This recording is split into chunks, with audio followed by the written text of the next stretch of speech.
ubundi ubusinzi bwose bano bantu mubona basinze babaye ibyatsi bakarara mu tubari bakarara mu mihanda. Hari n'abantu basinda bakaryamira abana babo bagapfa. Ubu businzi bwose wabushinza nde? Wabushinza nde? Wabushinza Yesu Kristo w'i Nazareti. Ubusinzi bwose wabushinza Yesu. Dore impamvu wabushinza Yesu. Abantu bari mu birori,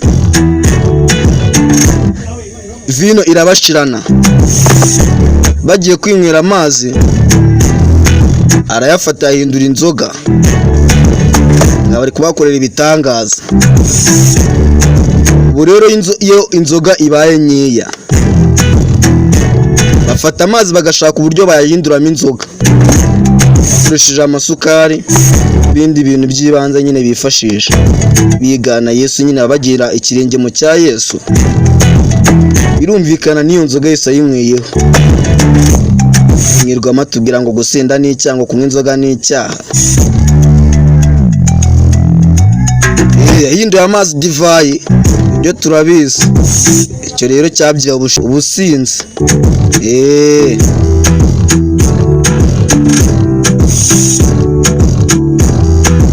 Imana nicyo kintu cyakoze amahano akomeye cyane kurusha ibindi byose byabayeho ku isi.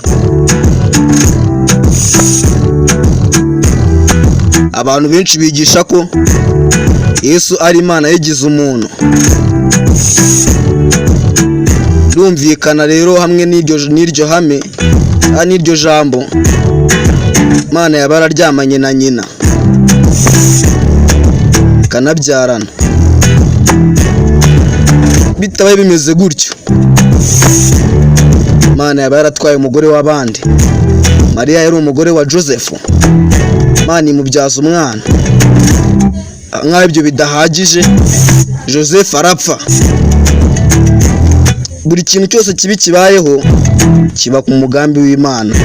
Yarivugiye ngo hariya mu itangiriro ngo ni umwijima ikaba n'umucyo, kibi ni cyiza ni ikigena. Iyo umuntu apfuye niyo iba yabigennye. Gitwara umugore wa Joseph rero Mariya yagennye ko Joseph apfa. Ibyo bidahagije imujyana mu ijuru. Yatwaye umugore w'abandi, nyir'umugore iramwica, inamujyana mu ijuru.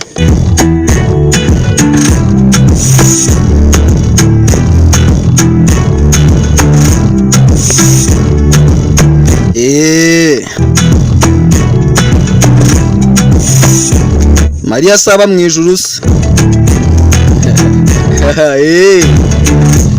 Imana hari ukuntu yabonye umugore ari mwiza, aryamana kumva simbizi, ariko yaramujyanye biragaragara.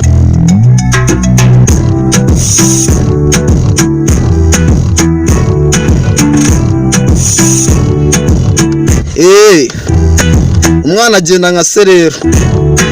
Abana b'Imana nabo baje ku isi bikora nk'uko se yabigenje. Babona abakobwa beza bari gukaraba, barabasambanya ngo bari ibigiant, bari abagabo barebare cyane bafite imbaraga. Ubwo bukobwa nta kuntu bwari kwinyegambura.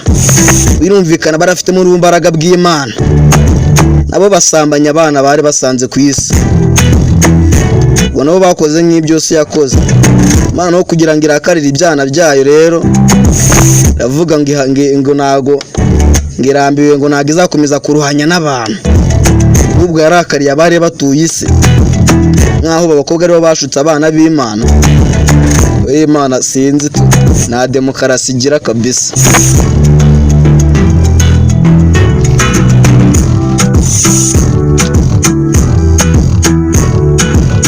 Nimba uri umukristo ukaba utinya amavampaya, menya ko Imana ikaze kuruta amavampaya.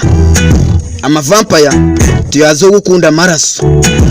Imana rero byagaragaye ko ikunda amaraso kuruta amavampaya, ikunda amaraso kurusha amavampaya. Kayini na Abeli murabibuka? Kayini yatambye, yatuye Imana ibimera, birumvikana harimo n'imboga n'imbuto n'ikinyira ariko ari ibimera gusa. Abeli atamba amatungo, ntama, hene, ibintu bifite amaraso nyine. Imana itirakarira Kayini, itangira gutonesha Abeli, bituma Kayini yica Abeli, kubera ko Abeli yari yayihaye ifite amaraso kugira ngo icungure isi. Yabaye ngombwa ko umwana we yamena amaraso, kumvikane kunda amaraso. Bana kera abantu bayitambaga ibintu bifite amaraso, none n'ubu ibintu ni hatari kabisa. Amana ninshi. Hari umuntu wanze gutanga icya 10 cyuzuye, Imana iramuhitana, Imana iramuhitana kabisa. Umugore we nawe ahageze avuze byasezeranye n'umugabo we, Imana nawe iramuhitana. Ananiya na Safira, Imana irakwica utayihaye amafaranga. Uzengi ikunda amafaranga cyane. Imana yakoze ibyaha by'ubwicanyi bwinshi.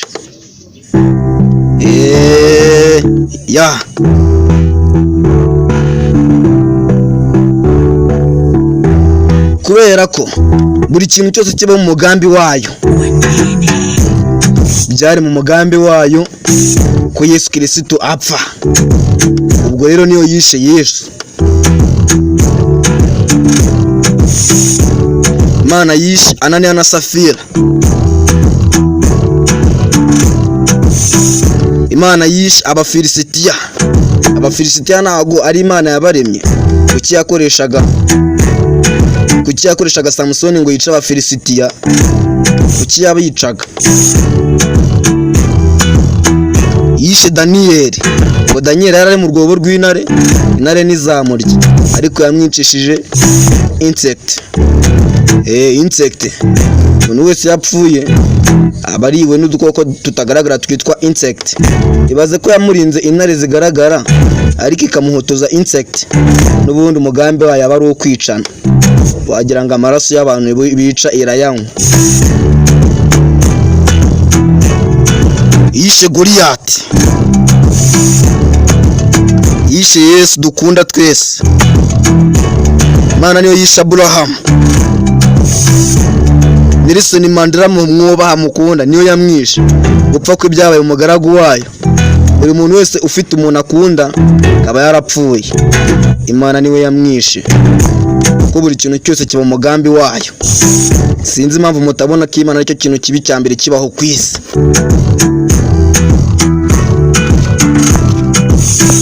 Ngendi HTWPA, tekereza kabiri kubyo usanzwe wizera. Buri kimwe cyose kibaho mu mugambi wayo. Gukora ibyaha biri mu mugambi wayo, uhanwe uburenganya.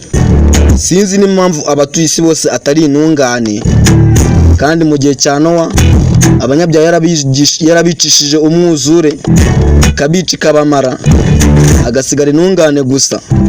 Abanyabyaha baje kongera kuva hehe? Cyangwa nayo igipanga plani zigapfa, igapanga imishinga nigende nkuko nayo ibishaka, nigende nkuko yari yabiteguye. Banga kwica abantu, abantu bo kwa Nowa bicisha umwuzure, hasigaye intungane gusa.